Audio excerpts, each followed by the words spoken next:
आपका collegiate physics में स्वागत है।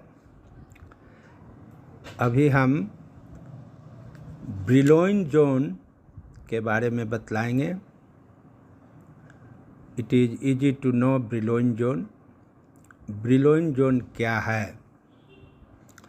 तो पीरियोडिक लैटिस में हम जानते हैं कि जब इलेक्ट्रॉन क्रिस्टल से पास करता है तो उसे पीरियोडिक लैटिस से होकर गुजरना पड़ता है।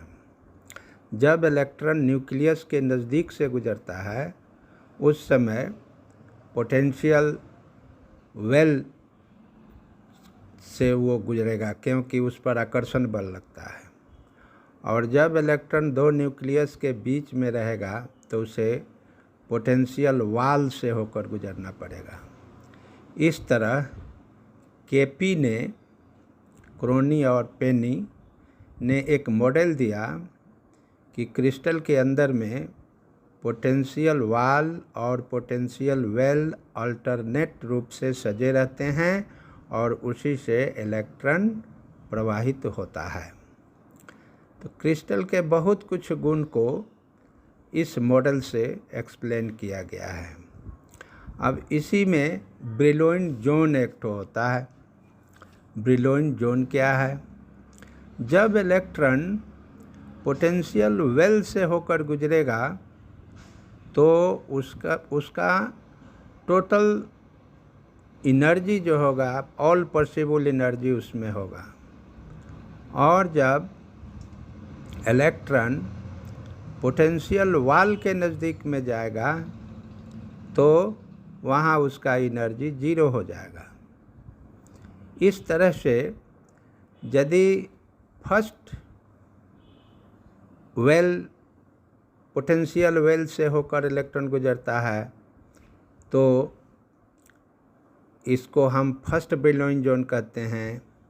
इसके लिए हम के वेव वेक्टर के को एक्स एक्सिस पर तथा इलेक्ट्रॉन के टोटल एनर्जी ई को वाई एक्सिस पर रख कर ग्राफ खींचते हैं।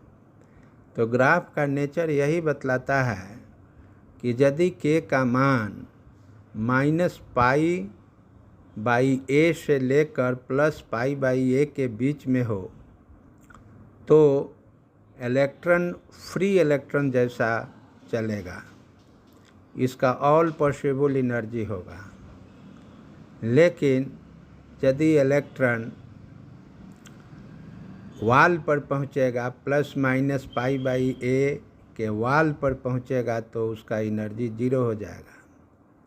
फिर जब इलेक्ट्रॉन -π/a से लेकर -2π/a के बीच से पास करेगा तो उसका ऑल पॉसिबल एनर्जी संभव है।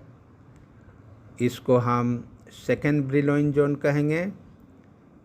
एक और सेकेंड ब्रिलॉइन जोन होता है के बराबर +π/a से लेकर +2π/a के बीच में। तो फर्स्ट ब्रिलॉइन जोन तो एक हुआ, सेकेंड ब्रिलॉइन जोन दो होता है, दो रीजियन में। तो इस पर हम ब्रिलॉइन जोन का एक शॉर्ट नोट तैयार किए हैं जिसका हैंड रिटन है। इसका फोटोकॉपी इस वीडियो में दिया जा रहा है, इसे आप नोट कर सकते हैं। और कॉलेजिएट फिजिक्स को देखने के लिए आपको बहुत